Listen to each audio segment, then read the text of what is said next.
One thing about Sam Bankman-Fried is his his understanding of the political system and the political game was unparalleled within the crypto industry. What he did last year was very savvy from a political standpoint. We basically need to do something. But here's the thing. The silver lining is we know that.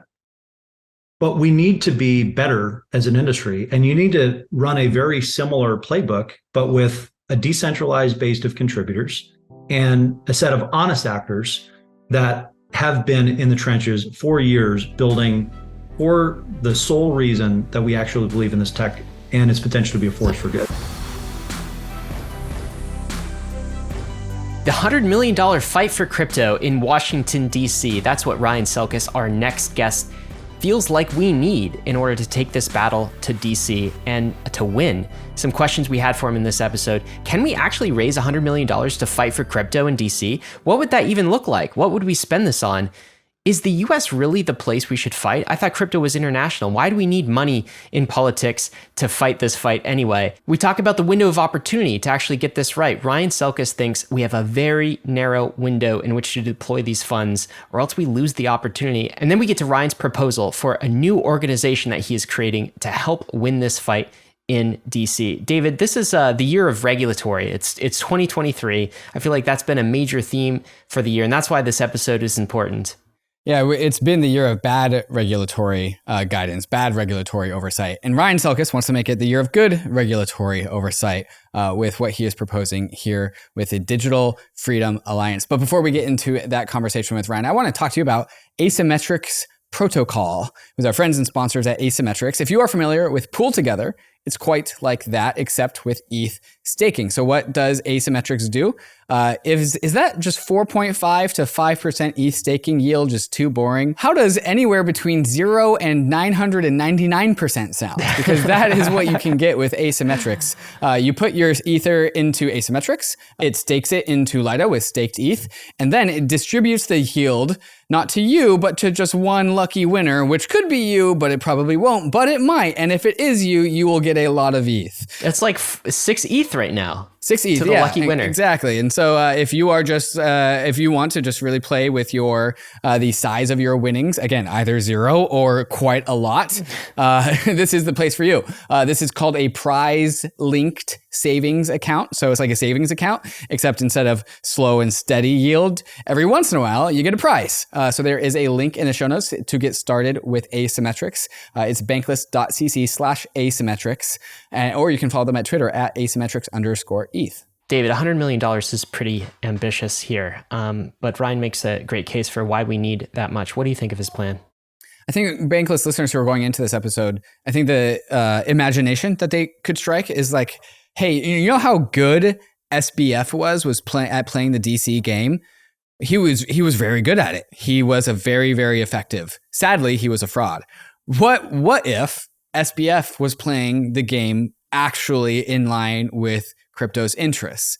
That is the question that Ryan is presenting to the industry, saying, hey, we need to do the thing that SBF was doing, but for the good guys, for us, for our own interests. It's the correct game to play. And it's that we have a very small window of opportunity to play it, and we need to be effective, because if we lose the game, unwinding that game, this game of playing the political fight in DC, it's a 1 to 2 year long game. If we lose that game, it is 10 years of repair and going backwards in order to get back to where this industry needs to be. So Ryan makes a very strong case that now is the time, and DC is the place. And so I think that's kind of the imagination that I'll leave with listeners is like, man, what if SBF was a good guy in DC and he actually had fought for our interests? How nice would that have been? Ryan's proposing that we do that.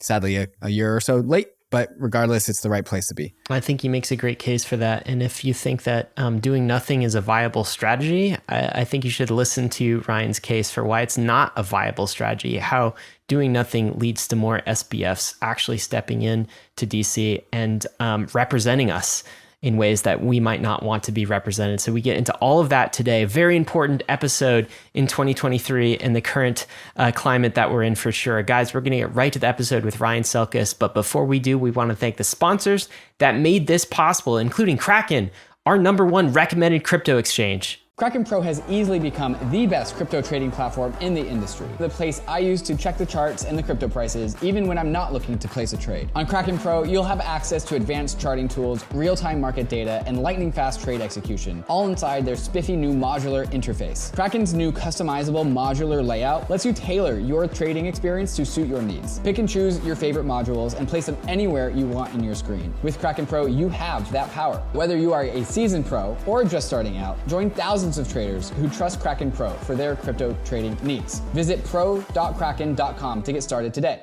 MANTLE is a brand new high-performance Ethereum Layer 2 network, built differently from the other Layer 2s you may be familiar with. MANTLE is a modular Layer 2 built on the OP stack, but uses EigenLayer's data availability solution instead of the expensive Ethereum Layer 1. Not only does this reduce MANTLE's gas fees by 80% compared to other Layer 2s, but it also reduces gas fee volatility. MANTLE has a decentralized sequencer set, eliminating the risk of downtime and censorship on the network. And because MANTLE implements multi-party computation nodes, Layer 1 settlement execution is shortened from 7 days to as low as just 1 or 2. MANTLE is the first Layer 2 built by a DAO and is backed by one of the biggest DAO treasuries in the world, BitDAO. MANTLE already has sub-communities from around Web3 onboarded to help the growth of MANTLE, like Game7 for Web3 gaming, or EduDAO for the world of DeSci, and Bybit for TVL, liquidity, and on-ramps. Check out MANTLE at mantle.xyz and follow them on Twitter at 0xmantle. Immutable is at the forefront of Web3 gaming, on a mission to bring digital ownership to every player, offering the world's best games and game development platform. Immutable lets game builders and players focus on great gaming experiences. So, build your next Web3 game on easy mode with Immutable's leading full-stack Web3 gaming platform. Its built-in UX features, like the Immutable Passport, are designed for games to scale to the next billion players coming to Web3. With Immutable, players can sign up with an email, pay with a credit card, and experience a frictionless purchase flow inside of games. So discover your next favorite game and explore a network of 150 games building on Immutable, including such titles as Gods Unchained, Guilds of Guardians, Illuvium, Ember Sword, and Metalcore. So join Web3's largest ecosystem of games and players. Build, play, and connect at immutable.com. Bankless Nation, I would love to introduce you to Ryan Selkis, the founder and CEO of Messari.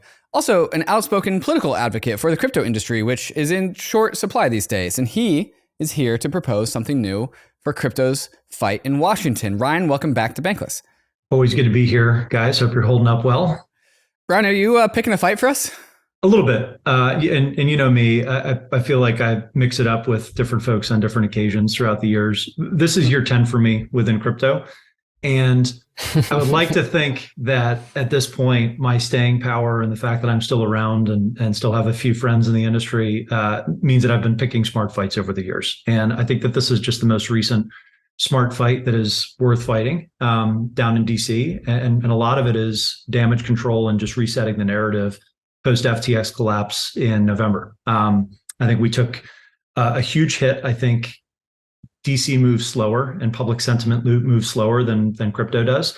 So as focused as people are within the industry on moving forward, on building our way out of this, and getting to the next milestones and kind of next killer apps, and laying the foundation for all the infrastructure improvements that have come out between e-scaling and all the rollups chains that have launched, we are still feeling the after effects of FTX from a public policy standpoint, and we probably will be for some time. So there's a couple of ways out of that, and I think there is a general lack of understanding within the crypto community as to how public policy works, and in particular, like how DC works. And what I hope to do today is basically talk about some of those misconceptions and potentially some of the solutions that I do think are going to require pretty proactive engagement, and not just taking a step back and saying, oh, it's fine, the rest of the world will move on and the US will be left behind, or, we're just going to focus on the tech and we don't really need to engage with policymakers. I think both of those are incorrect. And I think you've had a couple guests on from the regulatory sphere that have said as much, but even from a crypto native standpoint, I would try to make that argument and maybe parse fact from fiction in terms of what's going on and what's going to get us to the other side of this bear market. Well, let's start with the first fact from fiction question, right? I think you've basically said, and this may be a direct quote, Ryan, Washington wants to kill crypto. Do you think that's hyperbole, or do you think that's really the case? Like, is something different about 2023 where Washington has taken this, I'm not just going to stifle crypto, we actively want to kill it? Of course, Washington is a complex beast, so you can't talk about every faction wanting to kill crypto. Maybe you're just referring to a specific contingent, but tell us about that. Does Washington want to kill crypto? I don't think everybody in the crypto industry feels that way. If you're talking about Bitcoin and you're talking about the government's version of crypto, then I think there's probably some shades of gray, right? The government doesn't necessarily want to, or they won't at least overtly say that they want to kill those upstarts or those more established projects. They might be focusing on, okay, how do we make sure that we prevent another situation like FTX? How do we ensure we prevent another situation like Terra? But for all intents and purposes, the folks that matter in DC right now are in the Biden administration of the financial regulators, right? We've seen what's happened in the past few months with Choke Point 2.0 and the debanking issues that many companies have had in the industry. We've seen this personally, at the Messari level and this new entity, Digital Freedom Alliance, that we're talking to banking partners. And even for pretty plain vanilla organizations that are crypto adjacent, that don't actually process transactions, that don't actually touch native assets, it's still a challenge to get through the compliance process, for banking. On the SEC side, I think that ground's been well trodden. What is a security versus a commodity versus a currency? Chair Gensler has his knives out for the industry, and that's going to impact basically every asset not named Bitcoin. And he's even extended, in fact, and the SEC has extended to claiming that stable coins are somehow part of their purview.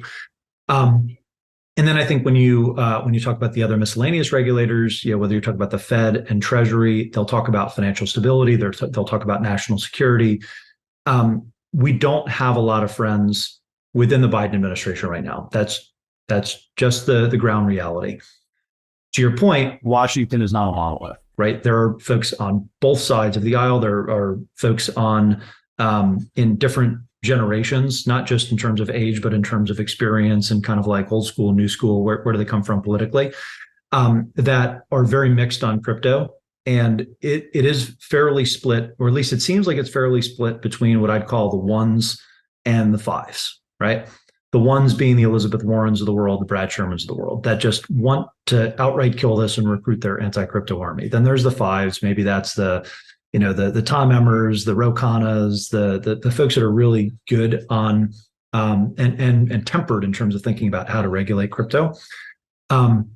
But the reality is that the vast majority, 80+% of representatives in Congress are somewhere between 2, 3, and 4. And most of the time they're at a 3 because they just don't care and they kind of think that crypto is already dead. So I think much like, you guys have done a couple episodes on X risk with AGI, right? Like the X risk with AGI is not that these like AGIs are evil and they want to squash everything. It's that they just don't care. Like, we're like ants. And there's a little bit of that you can analogize to in DC, which is they see the 5 bullets of like what has happened last year. They think this is bullshit. We have to fix this. And they don't really take the time necessarily to get into the minutia and the details, many of them. And so what may happen if we are not coordinated and highly engaged in DC the next 12 to 18 months is they're just going to steamroll over some of that nuance and ultimately create structures that are going to be untenable for the industry in the US for years to come. And I think we do have a very short window. I think the 2024 election is very important. And I think the work that we do in kind of resetting the narrative and reestablishing trust, and in some cases self-regulating, or at least trying to act according to the spirit of existing consumer protection laws, is really going to dictate what type of long-term outcomes we have in the US. We can have a global conversation that's adjacent to that, but I think about the US as, in the medium term, a 2x delta in crypto success. We have the first, second, fourth, fifth, 10th Amendment, on our side. We have a pretty libertarian populace. We've got the largest tech economy in the world. We've got the largest financial markets in the world. We've got the reserve currency. If the US is hostile to crypto versus friendly or at least common sense in its approach to crypto, you're talking about a 2x in market size, one way or the other. So I think the risk that Washington kills crypto is not necessarily that it comes down top down evilly and says, I think that might be a little bit of tinfoil hat territory. But I think the reality is more likely that they just see the risks here, a lot of other big problems that we need to focus on. We're going to steamroll over it. And then in the process, we as an industry will have lost a pretty critical foothold that I think people underestimate in terms of the US's importance in the crypto economy in the medium term, and basically what a hostile US would do in having the potential for the market in the next 5 years if things go the wrong way. I just want to capture that last point, because this isn't just about the United States. I mean, some people might be listening to this and being like, Ryan, crypto, like, get out of your American bubble, man. Like, crypto is a global movement, okay? Yeah, America's has the problems right now, but America is not the rest of the world. But I think you just made the case that the US actually is the hill to die on, at least for crypto. Can you get into that a little bit more? Can you kind of reinforce that case? Why does what happens in the United States matter globally? Doesn't America just get left behind and crypto innovation moves elsewhere, and so we soldier on? Why take this fight to Washington so hard? I mean, I think you have to just be realistic about where funding comes from, around where demand has come from historically, and where a good chunk of development is right now. And then also which nations have the rule of law and kind of the existing societal norms that are going to foster innovation in an area like crypto. And the easiest way to do that is to look just very simply, China, US, Europe, rest of world, right? Do you want to be building decentralized technologies behind the great firewall of China? And do you think that ultimately is going to be a healthy market for technologies that decentralize power, that decentralize authority, and that ultimately empower individuals to make private transactions or own their own data, or otherwise kind of live as self-sovereigns? That's a pretty easy yes or no question. I'll leave that to the listener to decide, but I think that it's somewhat straightforward. Another quarter of the world you can break down as European centric, and I think Europe is actually an area that we've made some progress from a regulatory standpoint. I'm not totally convinced that we're going to love all the solutions that come out of Europe. If you think about what's happening with MiCA right now, there are restrictions on how much you can have in self-custody accounts. There are going to be disclosure requirements. There are already tremendous speech restrictions in the EU, whether you're talking about just the drama the last week with Twitter and the disinformation issues that they have, the Ministry of Truth, as it were, in the EU. If you're thinking about the health of the euro and just like the governance issues that you have in the European Union, I don't think you want to put all of your eggs in that basket. And so then you're basically left with half of the global economy, 25% of it being the US, 25% rest of the world. We should focus on, I think, Europe and the US. I'm an American, you guys are American. So I kind of feel like the EU is run by technocrats, and MiCA is already fairly far along. So we're just going to have to adapt to that, kind of post-MiCA world in the crypto community. The other half of the world, and the one quarter and one jurisdiction that we can actually control and make an impact is going to be the US. And given the US's outsized dominance in financial services and technology, the rest of the world will more likely than not follow some of the US regulatory model and the EU regulatory model than they will kind of bootstrap their own. And if they do bootstrap their own, is it going to be adopted by similar countries? Or is it more likely that them going their own way, like El Salvador is a good example? Like, are they going to create risk for themselves with the IMF, with the other kind of global power structures that just dwarf them in size?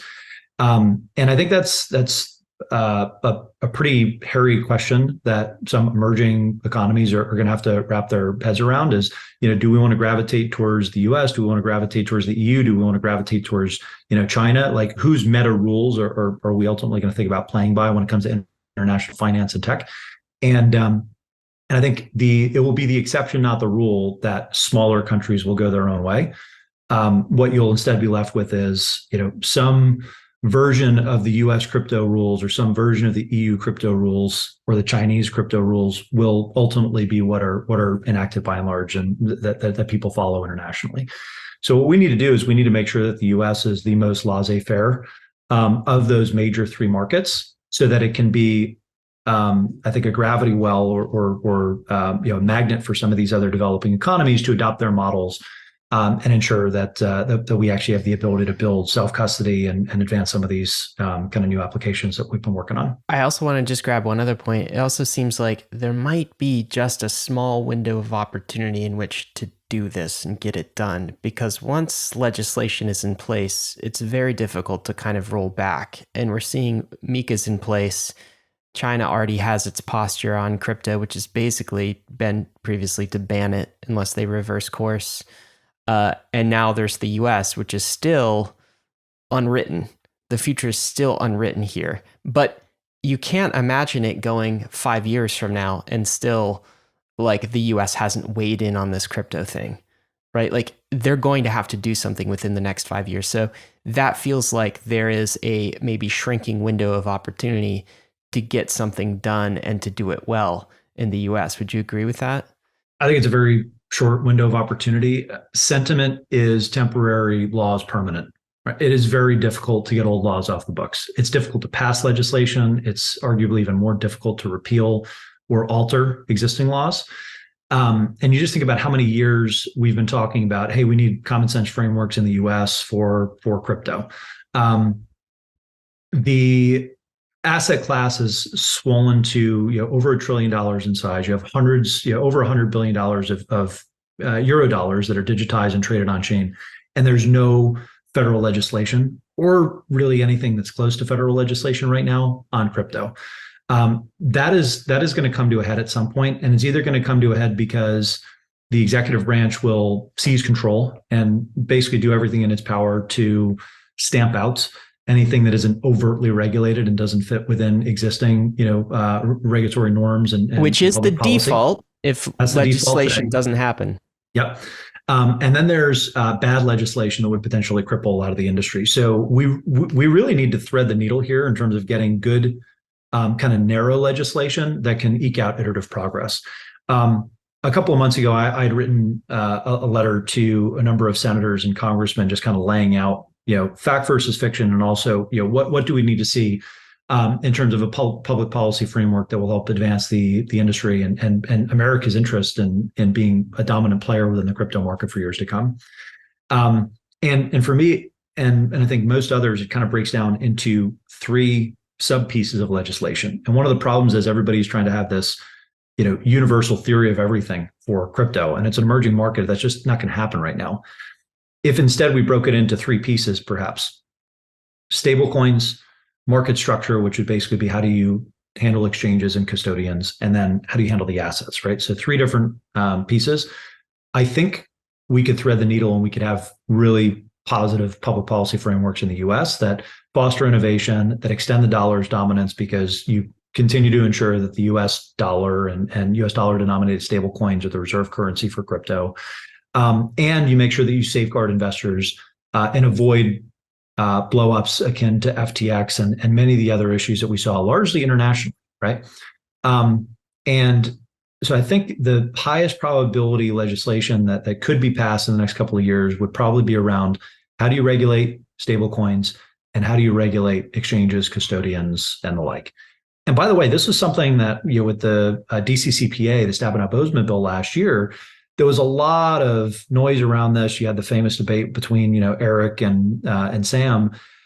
That bill, I don't think people appreciate, like, you're always like a few sentences between like a really shitty piece of legislation and like something that can actually be positive and workable. And the issue with the DCCPA last year was, particularly with the reaction from the crypto community, people were looking at a draft piece of legislation that was still getting the fine-tooth comb, and people were arguing about the words and trying to make sure that they were technically accurate, that the spirit of what the legislators were trying to do was consistent with the actual letter of the law that was written, and basically change the several sentences that would make a good market structure bill, a good stablecoin, kind of legislation, would make it work without crippling DeFi or pushing every single crypto asset through the SEC or something similar.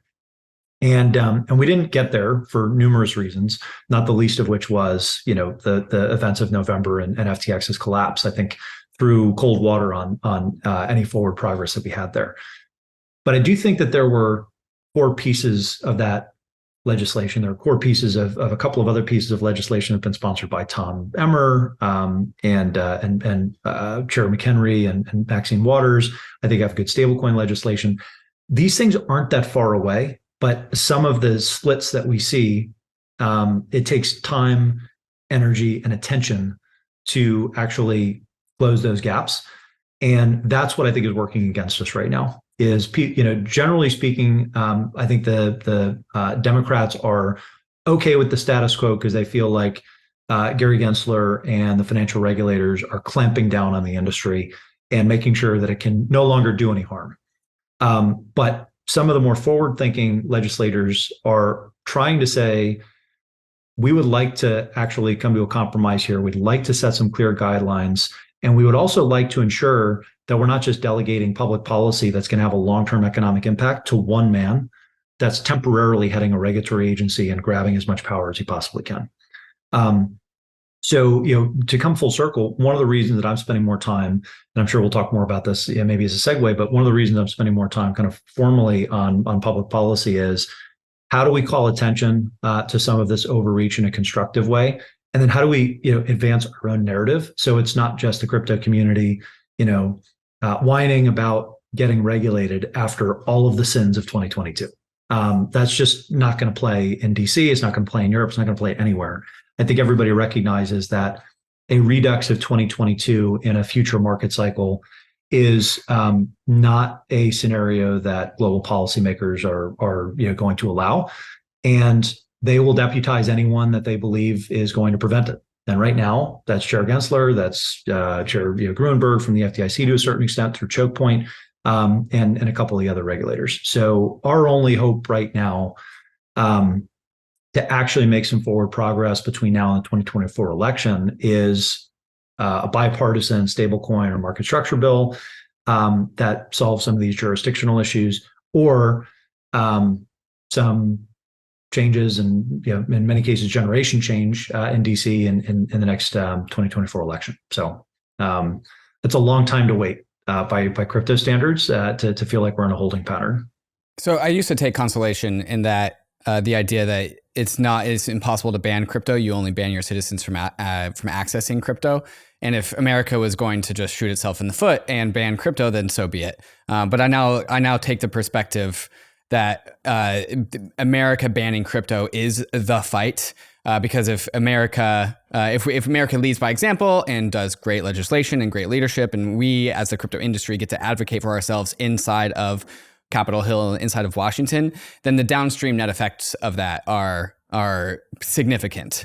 If we win this fight, we win 10, 15, 20 other fights across the globe. And so I think what you're saying, Ryan, is that it behooves the crypto industry to make the full court press here and now inside of Washington. And I think what you're also saying is, like, not only is the battleground the correct battleground to fight America, but also the time is now. This is not something that we can choose to wait on. The vultures are circling.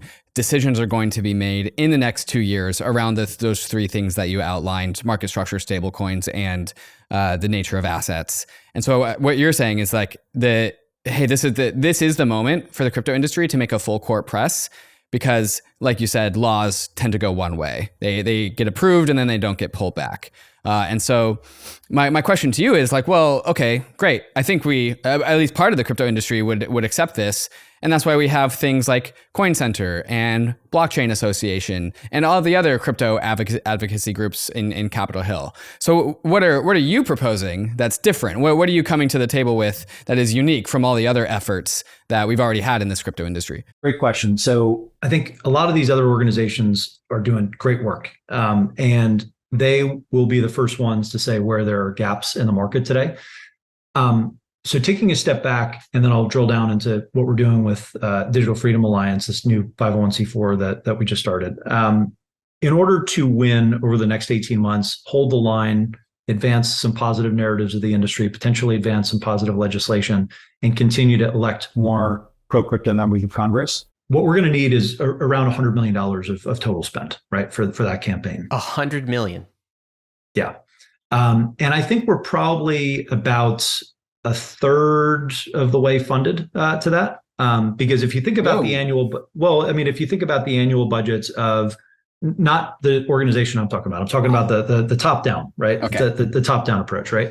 So if you think about the operating budgets for Coin Center, for the Crypto Council for Innovation, for Blockchain Association, if you think about the in-house policy spend and lobbying that's going on at some of the corporates, and you just kind of tally all of that effort, it's probably around $30 to $40 million. And last year, that's not that big a difference year over year if you take out FTX, right? So kind of the status quo is intact.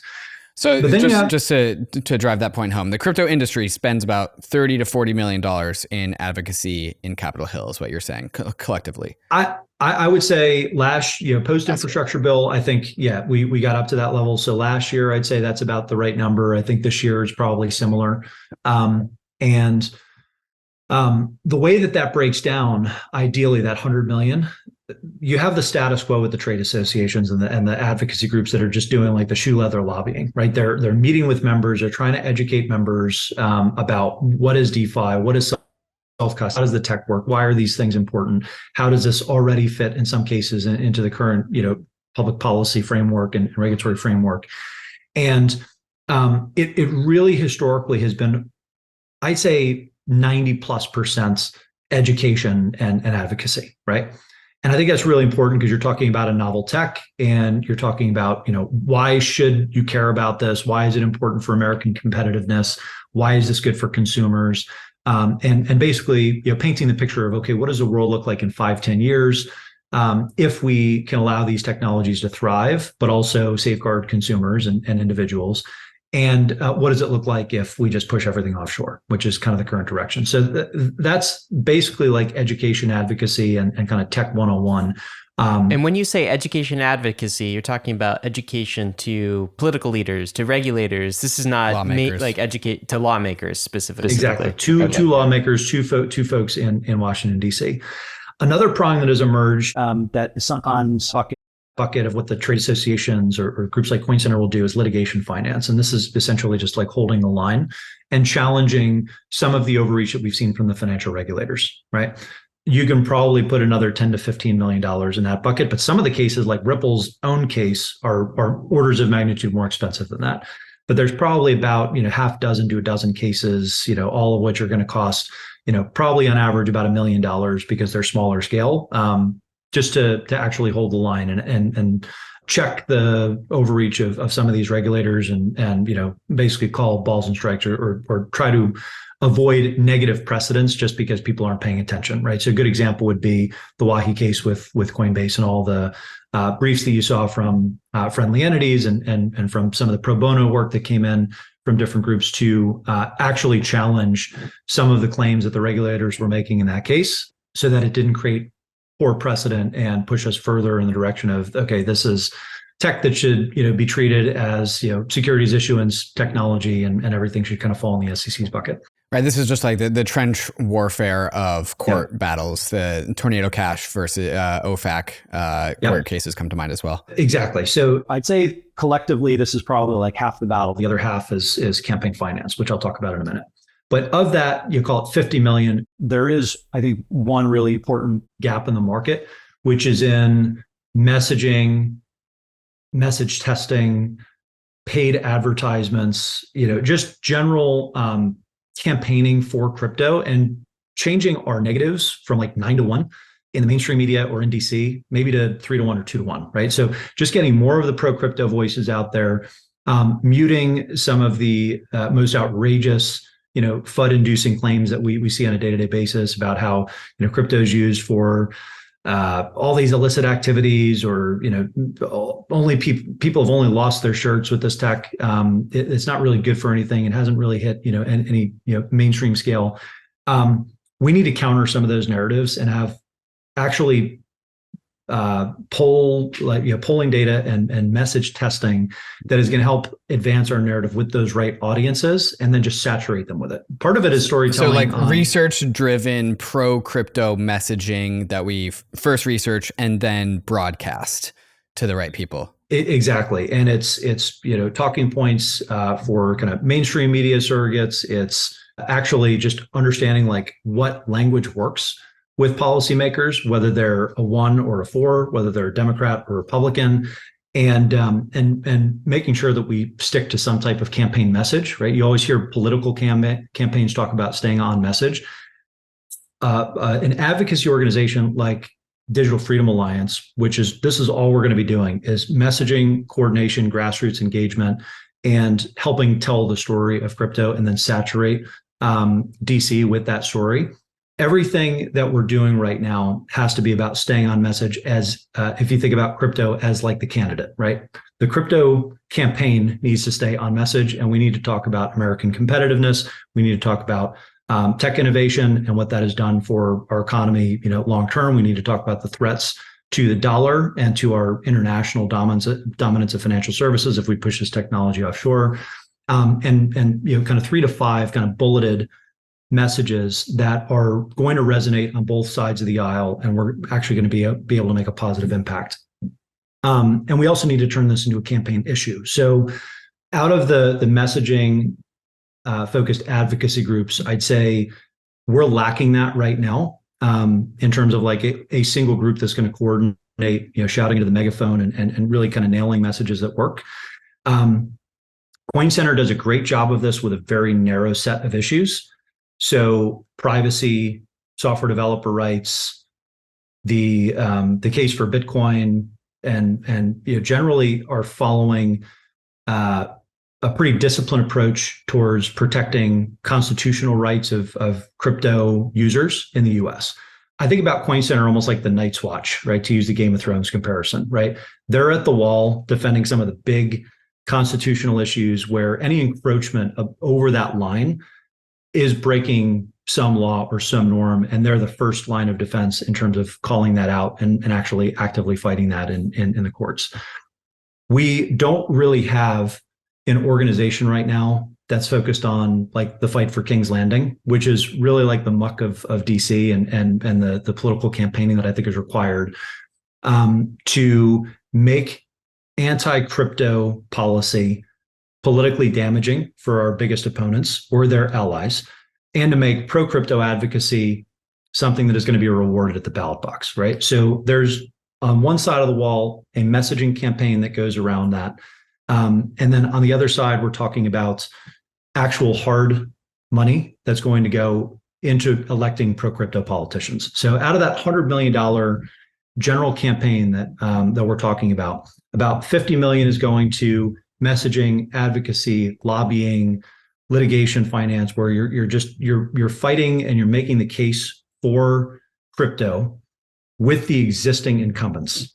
The other half has to do with electoral politics, right? So how do we advance more pro-crypto candidates through primaries? How do we elect more pro-crypto Dems, more pro-crypto Republicans in both chambers of Congress? And then ultimately, how do you make the crypto voting bloc very loud so that it will be perceived as politically damaging to be on the wrong side of this issue if you're Elizabeth Warren or one of her close allies. That's where I think super PACs and PAC funding comes in, which is the direct contributions that are being made to campaigns, or the indirect contributions that are going to different groups that are generally aligned for or against a political candidate in a race, and that ultimately, kind of is responsible for the TV ads, the print ads, and every dollar that's going into fighting in the trenches in some of these swing states or some of these key districts or key races that are going to be within 5 points come November of 2024. Learning about crypto is hard. Until now. Introducing MetaMask Learn, an open educational platform about crypto, Web3, self-custody, wallet management, and all the other topics needed to onboard people into this crazy world of crypto. MetaMask Learn is an interactive platform with each lesson offering a simulation for the task at hand, giving you actual practical experience for navigating Web3. The purpose of MetaMask Learn is to teach people the basics of self-custody and wallet security in a safe environment. And while MetaMask Learn always takes the time to define Web3 specific vocabulary, it is still a jargon-free experience for the crypto-curious user. Friendly, not scary. MetaMask Learn is available in 10 languages with more to be added soon, and it's meant to cater to a global Web3 audience. So, are you tired of having to explain crypto concepts to your friends?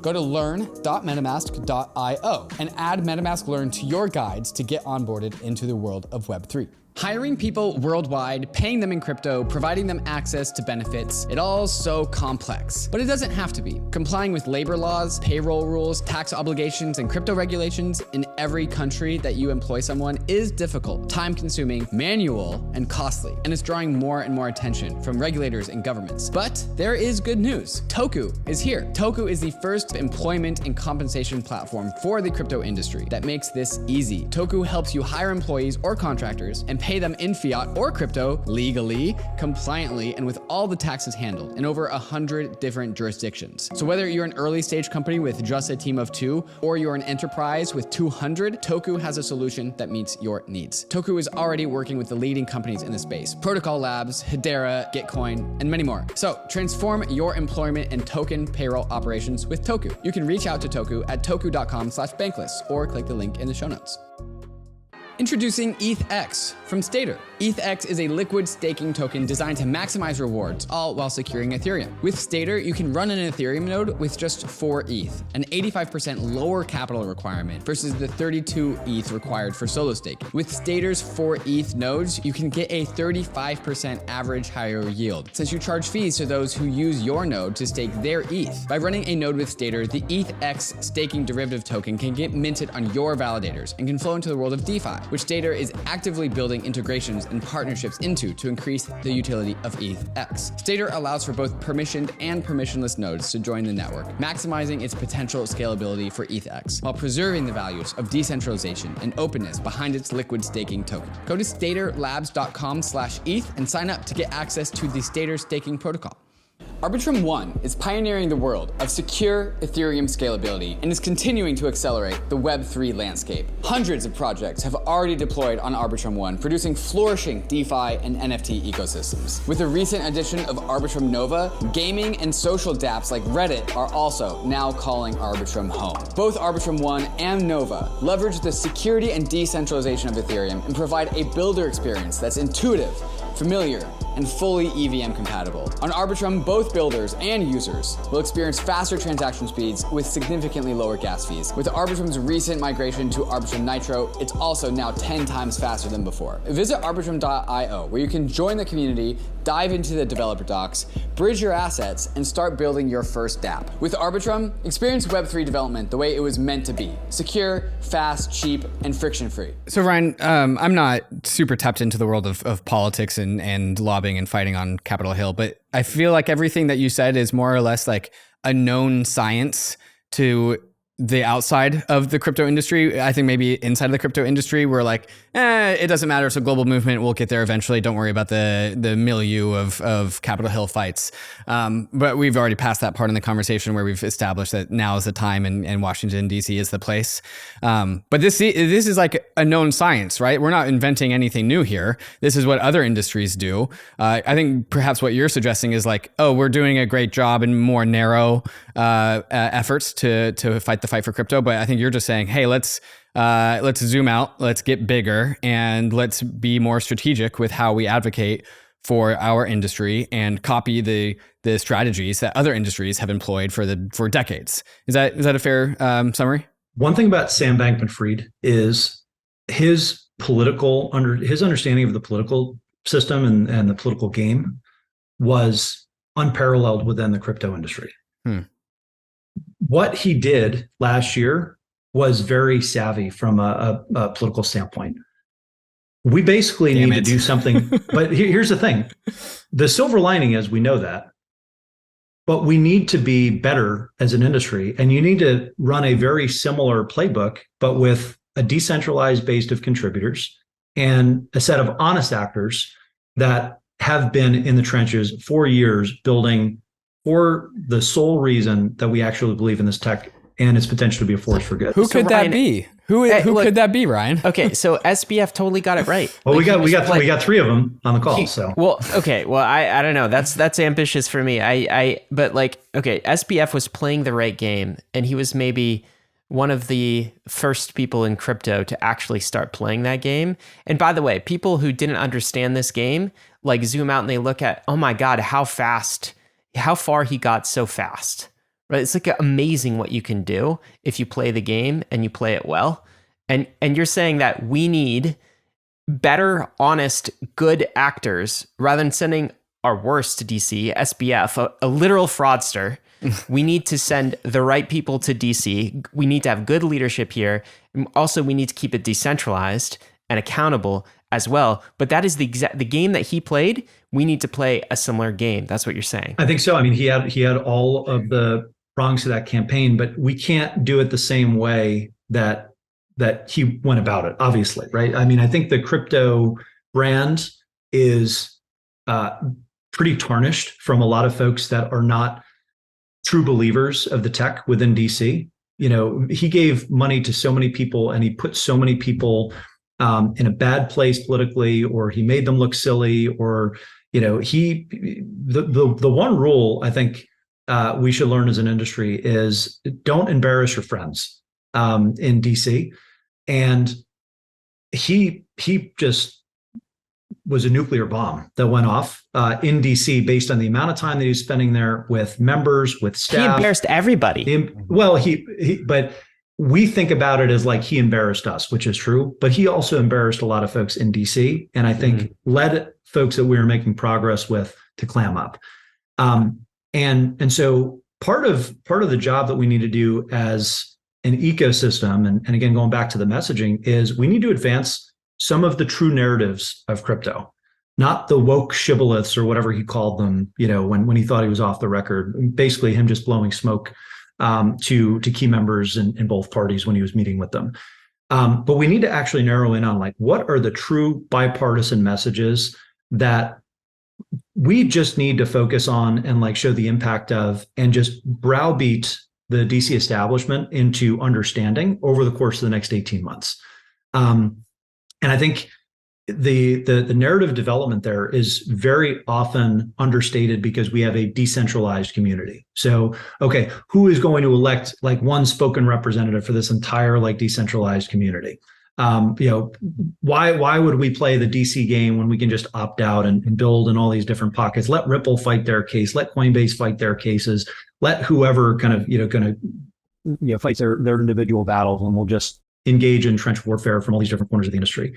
The reality is that we have some overarching messages as a community that whether you're a stablecoin issuer, whether you're a Bitcoin maximalist, whether you're a diehard Ethereum fan, like these kind of core truths, I think, are things that we can rally around and that we can win a lot of swing voters in DC over, right? So the proliferation of stablecoins being number one, the kind of individual economic empowerment of, you know, previously disenfranchised or, you know, underbanked or creative classes, like those are pretty powerful narratives because you're talking about positively impacting the livelihoods of different individuals in different up and coming parts of the economy, and you're talking about American competitiveness long term.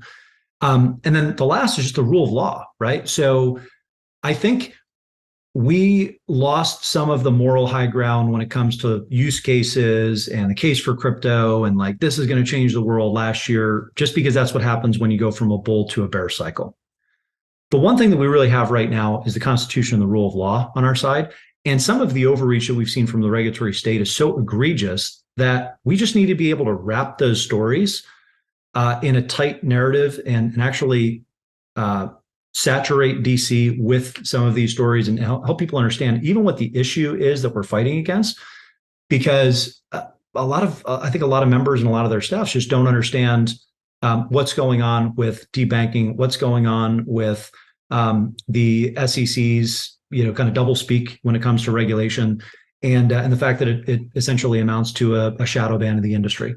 So if we can focus on kind of the 3 pro crypto, kind of positive messages, and then the 3 combating kind of opposition narrative, kind of counter messages, that's, I think, all we can do to hold the line for the next 18 months, and then give the folks that are at the trade associations that are actually actively lobbying in DC and that are going to be running campaigns, give them the air cover to operate and kind of help move the incumbents and some of the newcomers to Congress in the right direction.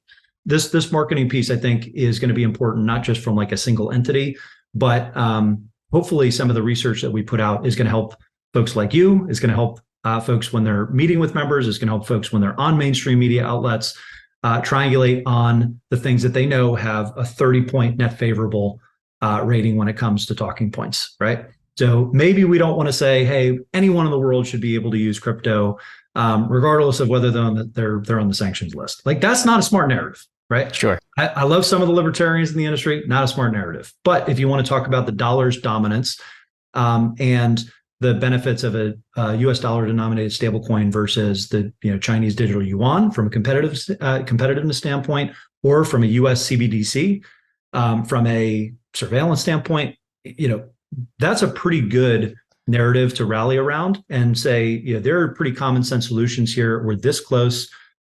Tell your members that you would like to see stablecoin legislation. Tell your members you'd like to see market structure, regulation, so that we can feel safe and secure when we're using Coinbase or Kraken or Gemini or another US regulated entity.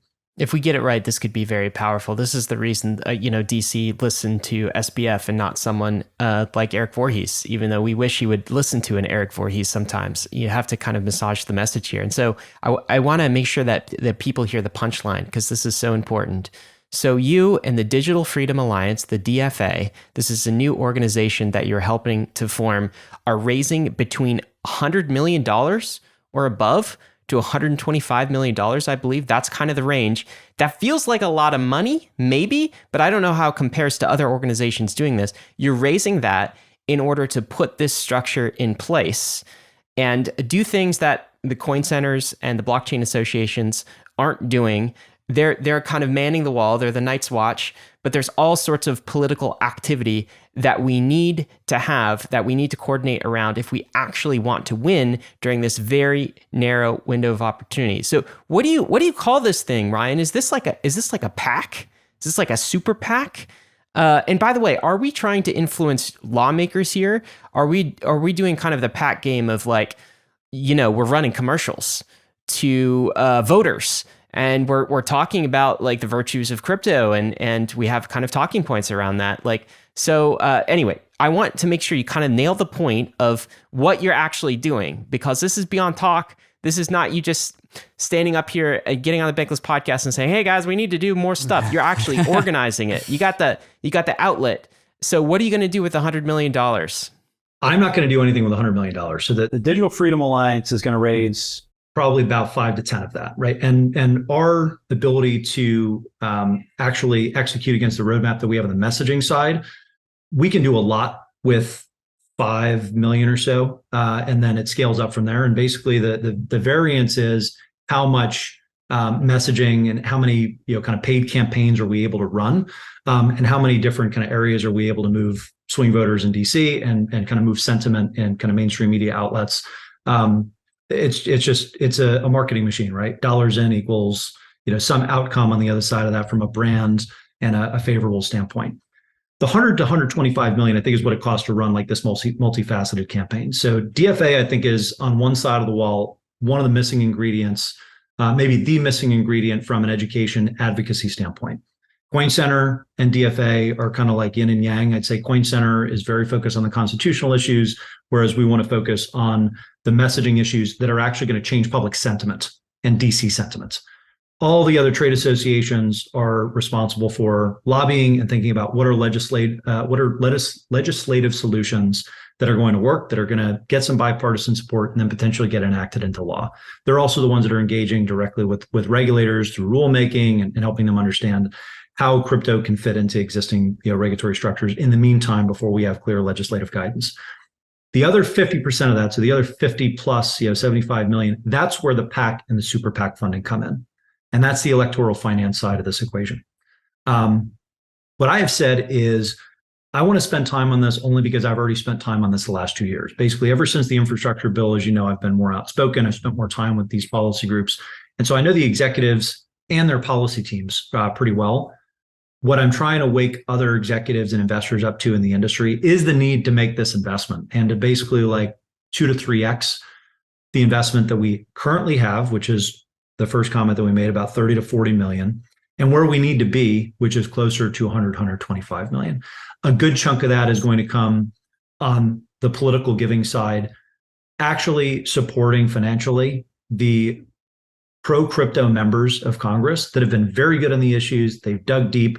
We want them to be holding pen on new legislation because they just understand it technically, and we have faith that they're going to get the balance right. Engaging in primaries is going to be the work of some of the super PACs and some of the other electoral politics focused organizations that we have. And the goal there is to basically look at, if it's a swing district, who is going to be the better candidate in the general election? If it's a 40-point Democratic district, who's going to be the best Democrat that we can get through that primary? If it's a 40-point Republican district, same thing. Who's the best Republican we can get through that primary on these issues? And that's just a ground game that I think is not something that can be developed in-house at any of the crypto companies. But we do have some good political operatives that are running those PAC and super PAC operations that can help us both recruit and then elect great like pro-crypto voices as generation change in Congress takes hold. Just to give you an example, last cycle, we elected out of the open primaries that one of the industry's primary super PACs was focused on. We went basically 17 for 18 in terms of pro-crypto candidates. There's 430 some members of Congress. So to actually move the needle, you're going to need to do that every 2 years for the next decade. And then you ultimately win over time just by having a more educated digital native base of members. That is going to handle, I think, a good chunk of our long-term challenges. But in the meantime, we have to make sure that we get some pretty important districts and some pretty important Senate seats swinging in the right direction. Because if we have blockers at important committee chairs or important, kind of senior members of either the Senate or Congress that are going to slow down any legislative proposals that come across their desk just because they are so far in the one category that they're not salvageable for our intents, then we need to figure out if there are candidates that are better suited for us as an industry. How do we help support them? And by and large, I think the strategy to date has been support incumbents, work with incumbents and their staffs, educate incumbents and their staffs, educate the regulators, and tell the right story. And the areas that we've fallen flat are in actually financially supporting them and then arming them with data and research that can kind of help them make the case as they're going out and they're stumping for this as one of the key prongs of their campaigns. Last thing I'll say on this point is the reason that this $100 million number is so important. Again, it's not to put kind of money in our organization. I think we're probably 5 to 10 of that on the 50% education advocacy side, along with all the other existing groups that we have. But I think a problem that many executives and investors in the industry make is they don't want to play in electoral politics for whatever reason, right? They either think that it's not a good use of time, good use of money. They don't want to feel like they're getting, it feels untoward to a good chunk of the community, especially the libertarian strain that got into crypto, particularly to opt out of politics. And I understand that. But if we don't get over that, then what you have is a situation where all of those groups, whether it's Digital Freedom Alliance, it's Coin Center, it's the Blockchain Association, it's CCI, they're going into a meeting and they're having a really good session with members and their staffs. And those members and staff come out all rah-rah. And then they look at their watch and say, well, I have to go meet with the Bankers Association because I have a fundraising lunch. Yep. And so, you're basically throwing an alley-oop, but then there's no follow-through. Guys, I mean, this is what we've done in crypto. I mean, Yep. This is what they say in DC. It's true. If you're not at the table, you're on the menu. And crypto kind of sat back, and we basically let somebody who was more ambitious represent our industry in DC, and that person's name was SBF, and look what he did. And so if we don't fill that vacuum with something, Like it's not, unfortunately, I wish this was the case. It's not an option to just It's a step Moloch out of the trap. game and not play. You have to play the game. You're forced to play this game. So if we're in a position where we're forced to play the game, let's do it well. We can maintain our ethics, we can maintain our values, but we got to play this game well. So, okay, now And also, if you do it right, you don't have to do it in the future. Now. Yes. Yes. And it's much more expensive to do the cleanup work, as we're seeing kind of post SBF. One thing, just to make this like super tangible, because I know 100 million is a big number. It sounds like it's kind of out of left field, but there is some science behind it. But if we want to just do like back a napkin, what is the return on that investment, if you will, right? I think about this as an insurance policy, right? Because if you're not at the table, you're on the menu. And regulatory risk is probably the greatest risk that we have as an industry right now in the US, right? It's going to be hard to envision another kind of boom cycle in the US where crypto is thriving here under the current construct that we have and the current situation that we're in with the SEC and its jurisdictional issues, the FDIC and kind of banking regulators. It's hard to see a catalyst there. So I go back to the very first thing that I said, which is this is important because I think a pro crypto US is a 2x in market cap. Right? That's the quick and dirty, right? Like I think everything thrives, the infrastructure, the use cases, the consumer adoption, and then yes, the price of some of these assets. But if you think that there's a 10% chance that $100 million will move the needle for a pro crypto US versus a more hostile US After 2024, that's the only 1000x there is in the market, right? Mm-hmm. It's the only 1000x there is in a market. 10% expected value of $1 trillion, $100 billion. 100 billion is 1,000 times more than 100 million, right? You're saying it's good for our bags. If we are interested in financial upside, we would fight this fight. If we are primarily interested in number go up, this is a high value opportunity. Here is the issue that I think we're confronting this year. I think it's good for everybody this year. And I think last year it was good for Sam. Yeah. That was what so many of us were kind of fighting behind the scenes in these smoke-filled rooms or whatever other bullshit people levied at me. People don't smoke in those rooms anymore. Yeah, for trying to coordinate some of these conversations. What we were trying to do is we were trying to slow down Sam, who is running kind of unilaterally and trying to just going rogue, advocate for his own efforts. And we were trying to make sure that there was a good group of folks that were actually engaged with the policymakers that were writing some of these bills, and that were at the table and felt like, all of these diverse interests in the industry were well represented. That ultimately, maybe it was moving the right direction, maybe not, but it fell apart because FTX fell apart.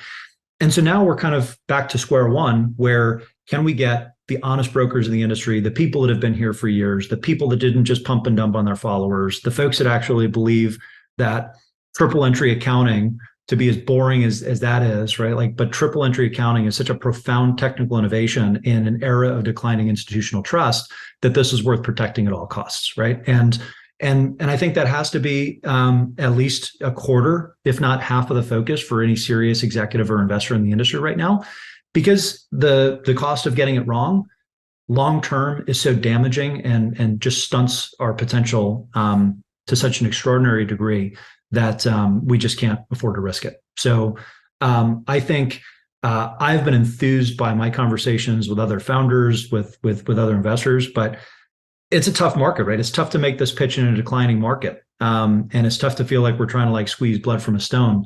But I think the stakes are high, the time is now. And if we can get through the other side of this bear market and we can have these hard conversations now and move the needle and be the very best that we are from a narrative and from an ethics perspective, then I think we can get through the other side of this and you'll see a much stronger, vibrant ecosystem emerge on the other side, both in the US and then internationally as other markets draft off of us. Really quick, Ryan, just to throw some quick questions at you. What are the near term next steps? What's happening in the next week, month, 2 months to get the DFA up and running, the Digital Freedom Alliance? And then also throw a question at the end for this. How much harder is this now that SBF was playing this playbook a year or two ahead of us and then blew that strategy up, and now we have to do that same strategy, but now there's the shadow of SBF in Capitol Hill. How much harder is this now as a result of that? So I'll throw those two questions at you. Well, I mean, I think step one is, the same strategy, but the complete opposite, right? So, we're not trying to do this, Behind the scenes, I'm putting bullseye on my forehead and coming and talking to you guys and being pretty vocal about what we're working on.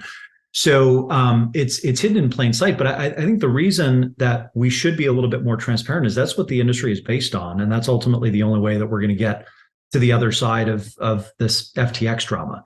Remember, that court case is coming up. So we're going to have a whole other cycle where that is going to be top of mind for folks. And if we don't have a very strong counter narrative that includes just a massive slug of entrepreneurs that are, ready to be articulate, really powerful surrogates for the industry that can tell some of these positive stories, that can tell, policymakers the way that they are approaching the industry is in good faith and in the right way and in keeping with some of our existing laws and norms, then we're going to be able to, I think, get some of the results that we want. But from a DFA standpoint, we've got some world-class, colleagues that I'm working with on this campaign, the messaging strategy, the go-to-market, the research, both polling, FOIA requests, freedom of information requests, opposition research, and then the storytelling kind of masters that are going to help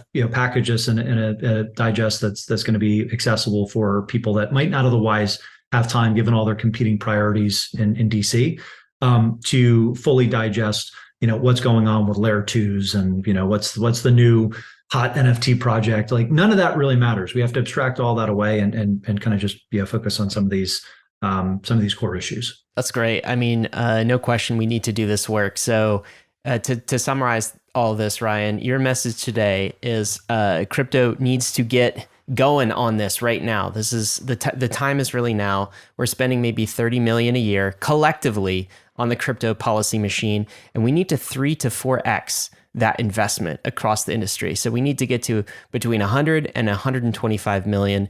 You are starting this Digital Freedom Alliance, which is going to be a 501c4 advocacy group. And what that's going to do is it's going to occupy this niche of helping to fight the FUD, helping to tell a story that propagates across both policymakers and mainstream. And maybe that costs something like $5 million of that $100 to $125 million. But that will allow us to scale and amplify the rest of the investment that we put on this space. And maybe that takes the form in the future of other PACs, us getting more active in campaigns, but we really need sort of a narrative machine in order to propagate the right messages and honestly to coordinate on them. If we don't do this, by the way, the next SBF comes in and makes pumps their own bags instead of pumping the values that we want expressed across crypto. So that is what you're here to tell us, and that is the work that you're going to do in this space, particularly setting up the Digital Freedom Alliance, and then also making the call for us to triple our investment in this crypto policy space and being a leader in this space as well. Not the only leader, but a group of leaders that can push this forward. Did I get that right? I think you nailed it. I'd say, I didn't abscond with customer funds, so I don't have as much personal capital to deploy at this as other folks in previous cycles. So it has to be decentralized, right? And I think if we can pass the hat around, what I would say is an action item from this episode is you go to joindfa.org.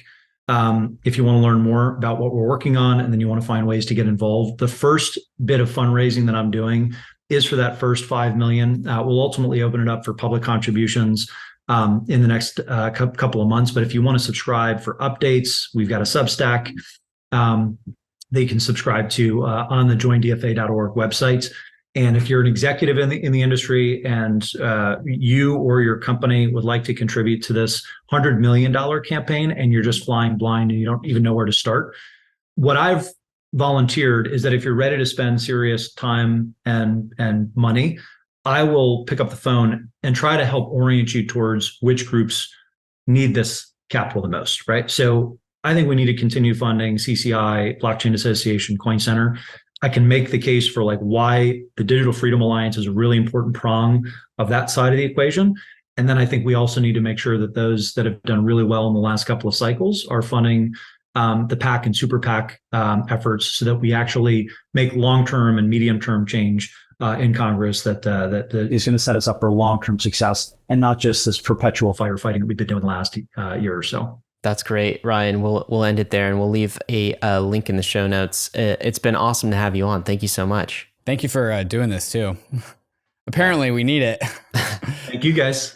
I just want to say one last thing as we close, guys. We'll include a link in the show notes to joindfa.org. And let me just say, Ryan has been in this space for 10 years, all right? And there's a certain Lindy effect that we talk about often about protocols. I think Lindy effect also applies to individuals as well. People who've been through multiple cycles without stealing anyone's funds, without screwing people over, like by being honest actors. And I think we are, we have swung a little bit too far on the pendulum of not trusting anybody right now in 2023, the crypto industry, okay? And that's understandable. Look what we went through in 2022. A whole bunch of scam artists screwing the space over. No wonder we have trust issues collectively. But let me say, let's not err too far on the other side and come to the conclusion that there are no leaders and we can't trust anyone in this space. There have been people that have developed a reputation, been through multiple cycles, and are trying to do the right thing. And I think Ryan Selkis is one of those people. I'm really excited to support Join DFA and for the work that we're doing. It's sorely needed. If we don't fill the gap here, somebody else will. And I'd like to see Ryan and some of the other leaders. Brian Armstrong is one of them. I know the folks at KRAKEN, lots of good folks that are still here pushing this work forward. So don't get disinvolved in politics, okay? We got to involve ourselves if we're going to take this fight to DC and propagate the values that we talk so much about. That was my sermon. Rather than disclaimers, you got that. But let me end with disclaimers. Of course, none of this has been financial advice. It's not really political advice. We're just figuring this stuff out as we go, guys. But ETH is risky. So is DeFi. You could definitely lose what you put in. We are headed west, though. This is the frontier. It's not for everyone, but we're glad you're with us on the Bankless journey. Thanks a lot.